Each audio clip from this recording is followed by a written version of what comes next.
शांति।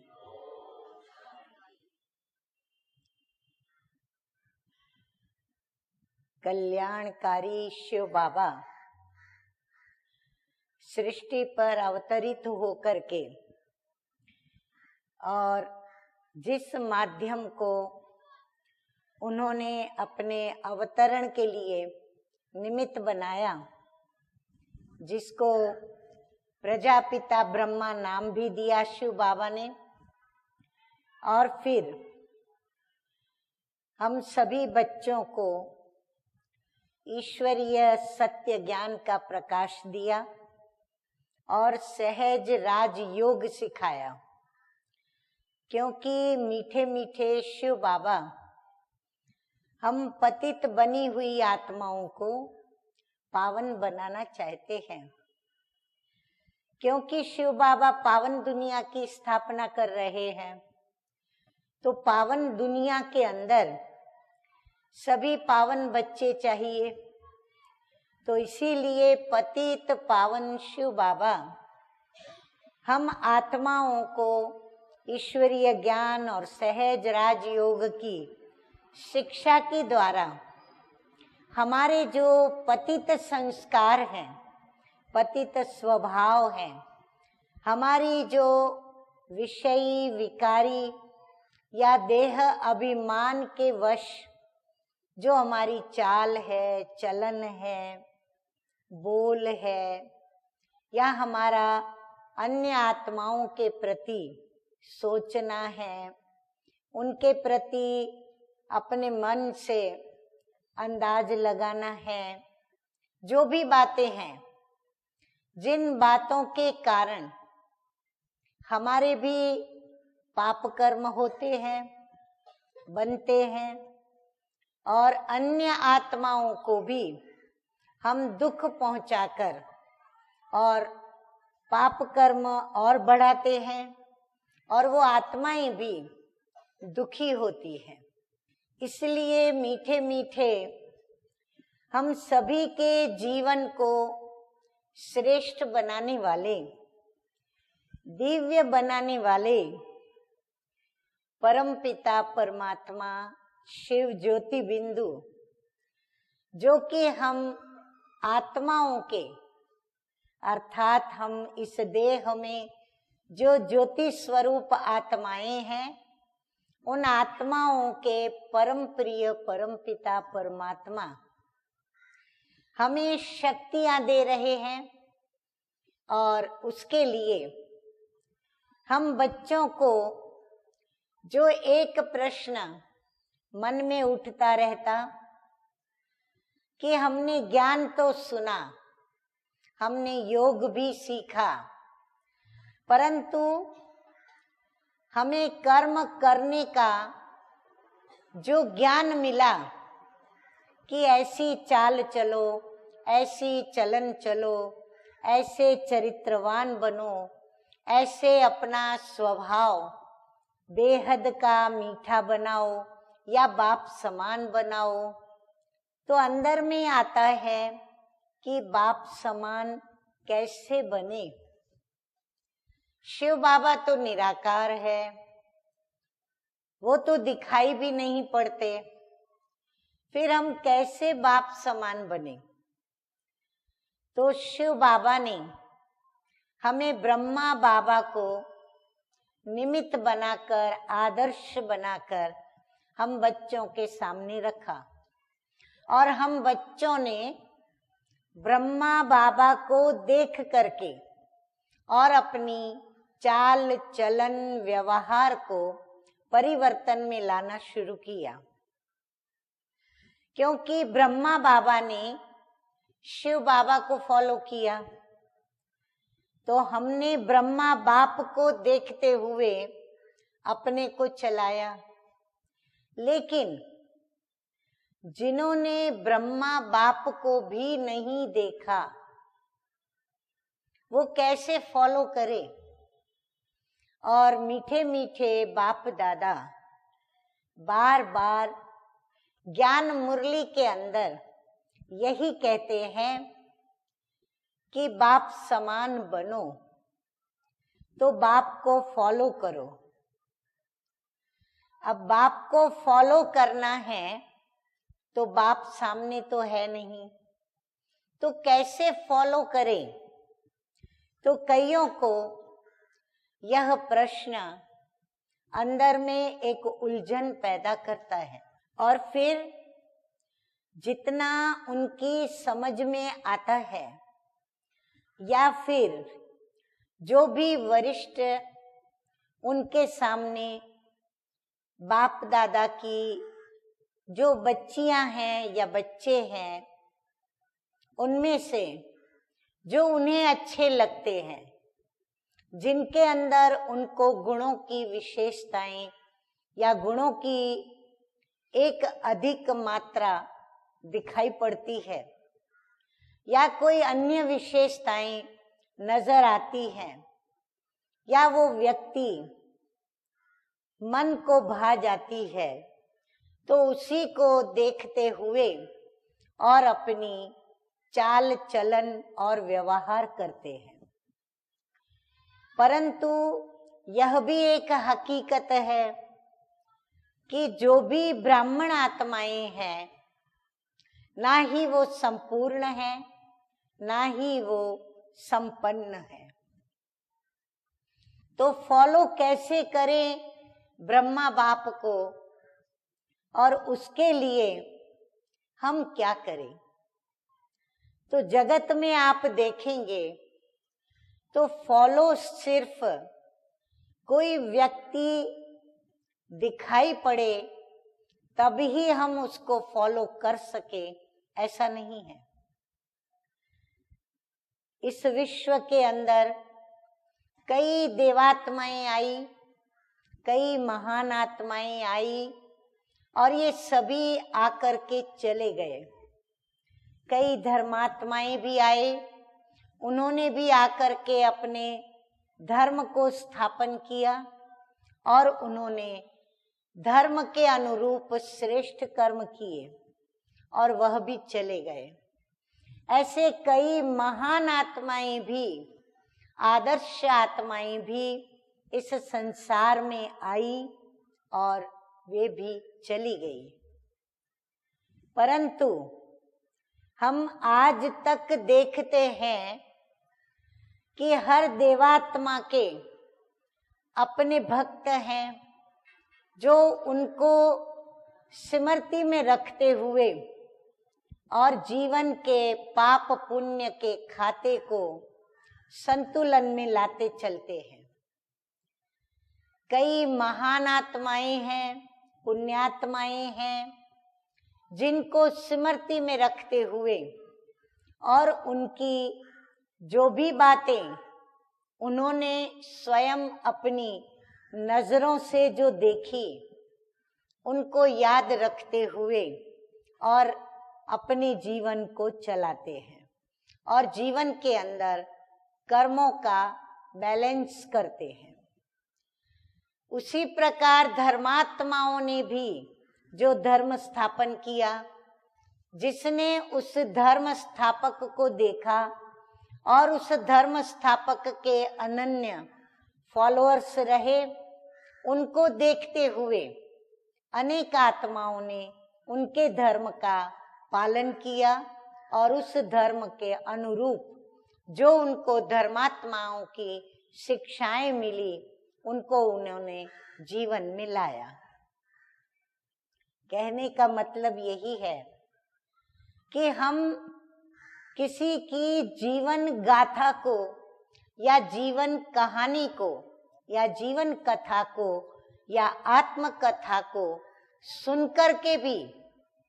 जीवन के अंदर परिवर्तन ला सकते हैं। जैसे स्वामी विवेकानंद, पूज्य बापू गांधी, आज इन सभी के पुस्तक पढ़े जाते हैं या फिर अनेक गीता के टीका करने वाले, गीता को लिखने वाले, उन्होंने गीताएं लिखी और उन गीताओं को पढ़ करके और फिर अपने जीवन के अंदर जो धारण करने योग्य धर्म युक्त कर्म है वो कर्म करते हैं और अपने कर्मों के अंदर श्रेष्ठता को भी लाते हैं और साथ साथ जो न करने योग्य कर्म है,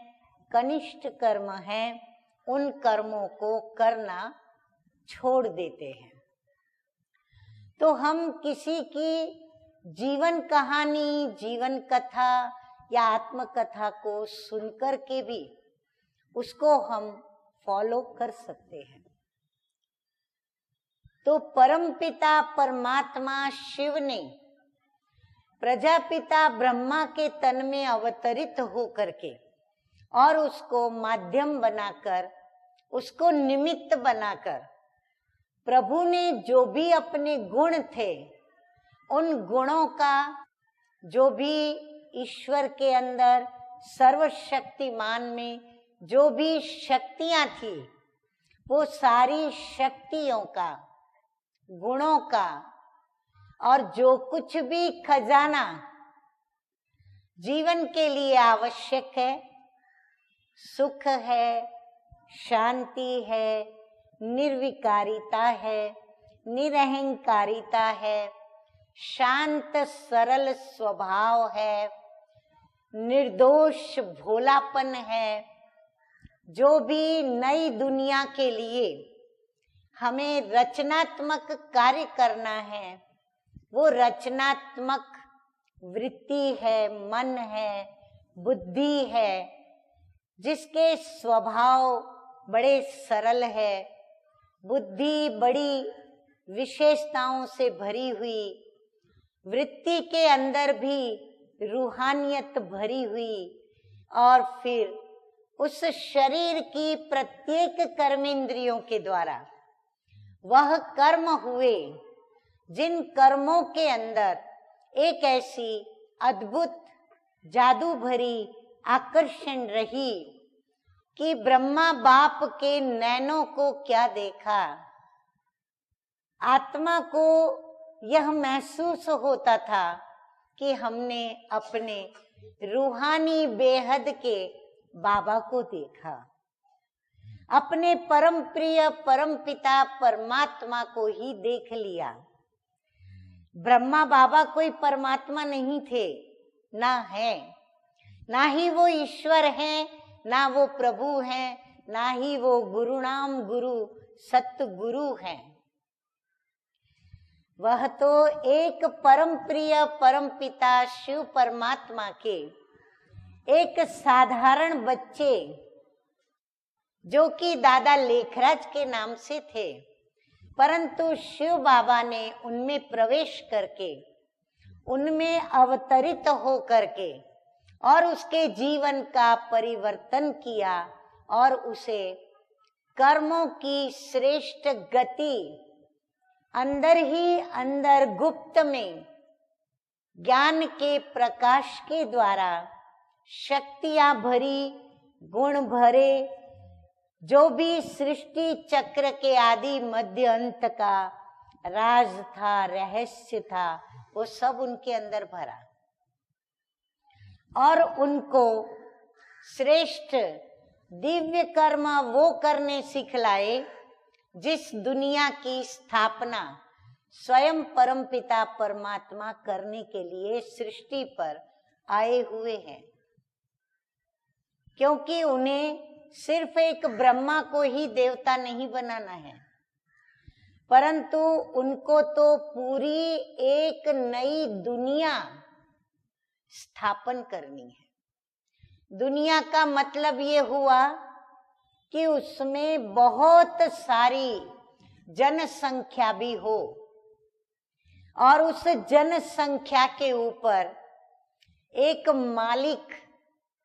जो राज्य करने वाला हो, पर एक ही हो। क्योंकि एक का राज्य जब एक करता है, एक का अनुशासन होता है, तो उस राज्य के अंदर एकता बरकरार रहती है और उस एकता के कारण आपस में स्नेह रहता है, प्यार रहता है, एक दो को स्नेह होने के कारण सहयोगी भी एक दो के बन करके चलते हैं, और जब स्नेह मिले, सहयोग भी प्राप्त हो, तो जो चाहना है उस चाहना की प्राप्ति भी हो जाती है। और जब प्राप्तियां हमारी नंबरवार हर पूरी होती जाती है, तो सर्व प्राप्तियों से भरपूर वह आत्मा खुश रहती है, सुखी रहती है, शांत भी रहती है, संतुष्ट भी रहती है। इसलिए शिव बाबा ने एक ब्रह्मा को दिव्य कर्तव्य करने के निमित्त बना दिया और फिर उसे ये महामंत्र दे दिया कि जो कर्म, जैसा कर्म तू करेगा, तुझे देखकर और करेंगे। और ब्रह्मा बाप ने भी उनके इस अमूल्य महावाक्य को शिरोधार्य किया, अर्थात उन्होंने उसका अक्षरशः भावों के साथ, अर्थ के साथ, धारणा के साथ उसको जीवन में उतारा और उस श्रीमत को पूर्णतया पालन किया। और उनको देखते हुए सभी चले और उनकी जो जीवन कहानी, उनकी जो आत्मकथा, उनकी जो गुणों की गाथा, उनके कर्तव्यों की महानता, उनके कार्यों की श्रेष्ठता, उनकी चाल, उनकी चलन, उनका बोल, उनकी दृष्टि, उनकी वृत्ति, उनकी कृति, उनकी प्रवृत्ति, उनका व्यवहार, उनका स्नेह, उनका संबंध, उनका संपर्क, जिन जिन भी आत्माओं ने साकार में समक्ष देखा, उन आत्माओं ने अपनी क्षमता के अनुसार अपने में धारण तो किया, लेकिन जो धारण नहीं भी कर पाए, उन बातों को उन्होंने स्मृति में रखा हुआ है। क्यों रखा हुआ है? क्योंकि जो बातें उनकी धारण नहीं हुई है, जो जीवन में उतारना बाकी रह गया है, वह उनको अपने जीवन में उतार कर ब्रह्मा बाप समान उन्हें संपूर्ण भी बनना है और संपन्न भी बनना है। जिस संपूर्ण अवस्था को और संपन्न स्थिति को कहते हैं कर्मातीत अवस्था। तो कहने का मतलब, हमने भले ब्रह्मा बाप को न देखा, लेकिन ब्रह्मा बाप को जिन आत्माओं ने देखा, उनके भी मुखारविंद से जो भी ब्रह्मा बाप के गुणों की गाथाएं, उनकी विशेषताओं की कहानियां, उनके जीवन के अंदर जो भी उतराव चढ़ाव आए, उनके मुख से तो हम सुनते ही हैं। लेकिन सबसे बढ़कर एक साधन परम प्रिय परमपिता परमात्मा ने आज तक बरकरार रखा है, जो हम सभी उस साधन को नित्य प्रति प्राप्त करते रहते हैं और हम उस साधन के द्वारा साधना को आगे बढ़ाते हुए और बाप समान का जो हमारा पुरुषार्थ करने की साधना है, उसमें हम साध्य को प्राप्त रखते हुए, करते हुए, अर्थात प्रभु को साथ रखते हुए, ब्रह्मा बाप को भी साथ रखते हुए, हम दोनों बाप के समान बन सकते हैं। और वह है ज्ञान मुरली, जो हमें नित्य प्रति निमित्त बहनों के द्वारा, टीचर्स बहनों के द्वारा या कहाँ पर निमित्त बाबा के कोई बच्चे भाइयों के द्वारा भी हमें सुनाई जाती है। हम स्वयं भी पढ़ते हैं और पढ़ कर के यदि हमने बाप दादा ने जैसे कहा, नित्य प्रति मुरली में कहते हैं कि मुरली सुनने के पश्चात अमृत वेले से लेकर रात्रि के सोने तक की जो भी दिनचर्या है उसे याद रखते हुए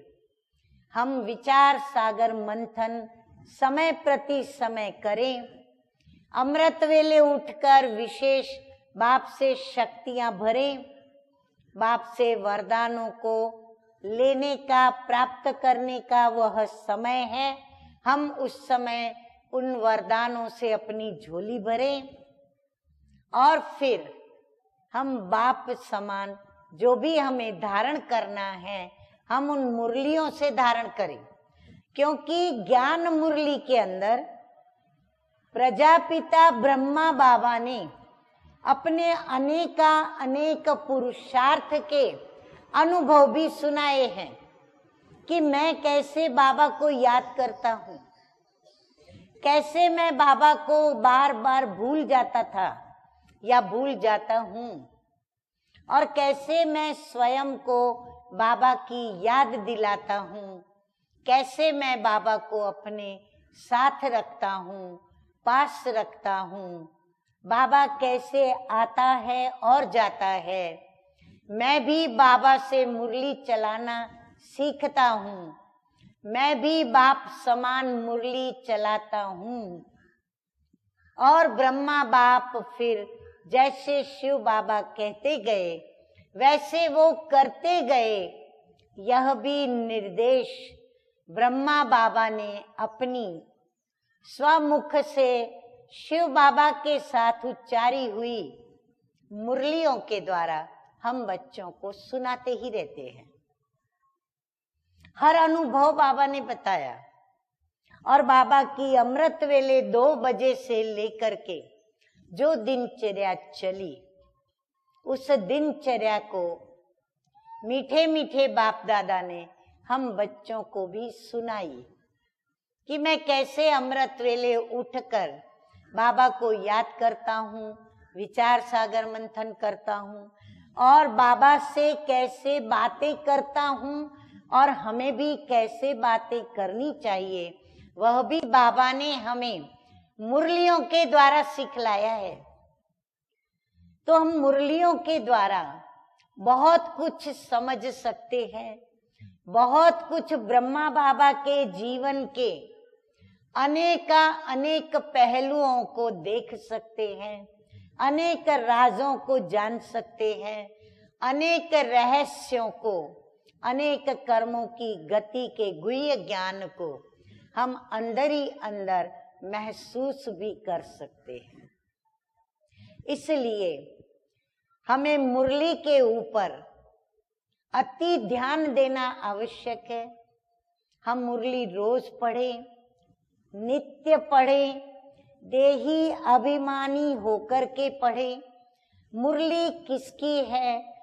कौन पढ़ाता है और मेरा कितना ऊंचे से ऊंचा भाग्य है जो आज मैं डायरेक्ट भगवान के उच्चारे हुए महावाक्य, जिन महावाक्यों को शास्त्रों में लाया गया है और सर्व शास्त्रों में श्रेष्ठ शास्त्र उसको कहा गया जिसमें स्वयं श्री श्री भगवानु वाच्य महावाक्य दिए गए, और वो है श्रीमद् भगवद गीता। हम बच्चे जानते हैं कि ये श्रीमद् भगवद गीता भले मनुष्यों द्वारा रची गई, मनुष्यों के द्वारा लिखी गई, परंतु फिर भी कहीं ना कहीं हमें अपने मीठे मीठे प्यारे प्यारे गीता ज्ञानदाता, सत्य गीता के ज्ञानदाता, उनके जो असली महावाक्य हैं हमें ढूंढने पर अवश्य ही मिल जाते हैं। और उन महावाक्यों को यदि हम महसूस करें तो हमें उस परम प्रिय परम पिता परमात्मा के सर्व प्रकार के अनुभव हम कर सकते हैं। सर्व संबंधों के स्नेह का रस भी अनुभव कर सकते हैं। सर्व कर्मों को करके श्रेष्ठ फल की प्राप्ति का भी अनुभव कर सकते हैं। अरे इतना ही नहीं, लेकिन स्वयं परम पिता परमात्मा शिव बाबा कैसा ज्योतिर्बिंदु है, हम उसका भी यदि याद में बैठते हैं तो हम रूहानी आत्मा, ज्योति स्वरूप आत्मा अपने ज्योति बिंदु परम पिता परमात्मा को दिव्य बुद्धि के द्वारा देख भी सकती है। और ब्रह्मा बाप का भी अनुभव हम यदि योग युक्त हैं, लाइन क्लियर है, लाइन में कोई विघ्न नहीं, कोई देहधारी की याद नहीं, कोई व्यर्थ संकल्प नहीं, तो मीठे मीठे शिव बाबा हम बच्चों को वतन में बुला करके और ब्रह्मा बाप के सामने बिठा देते हैं और हम बच्चों की आकारी प्रजापिता ब्रह्मा बाबा जो फरिश्ता स्वरूप में सूक्ष्म वतन में हैं, हम उनको देख सकते हैं, बातें कर सकते हैं और प्रभु से मंगल मिलन भी हम मना सकते हैं। अतः हम कभी ये न सोचें कि हमने तो ब्रह्मा बाप को देखा नहीं, हम कैसे फॉलो करें। यदि हमारी चाह है तो राह तो बाबा ने बता ही दी है, तो हम उस चाह को इतनी तीव्र बनाएं कि हमारी तीव्रता प्रभु तक पहुंचे और हम प्रभु से डायरेक्ट और अपने ब्रह्मा बाबा से डायरेक्ट मंगल मिलन मनाएं। और जो भी हमें ब्रह्मा बाबा को फॉलो करने की बातें हैं वो हमें ब्रह्मा बाप महसूस कराएंगे और शिव बाबा भी हमें महसूस कराएंगे। तो ये है ब्रह्मा बाप को फॉलो करने की विधि, जिस विधि से आप सभी उस सिद्धि को प्राप्त करें, ऐसी हमारी भी मनोकामना है और आप सभी के प्रति ये शुभ भावना भी है। ओम शांति।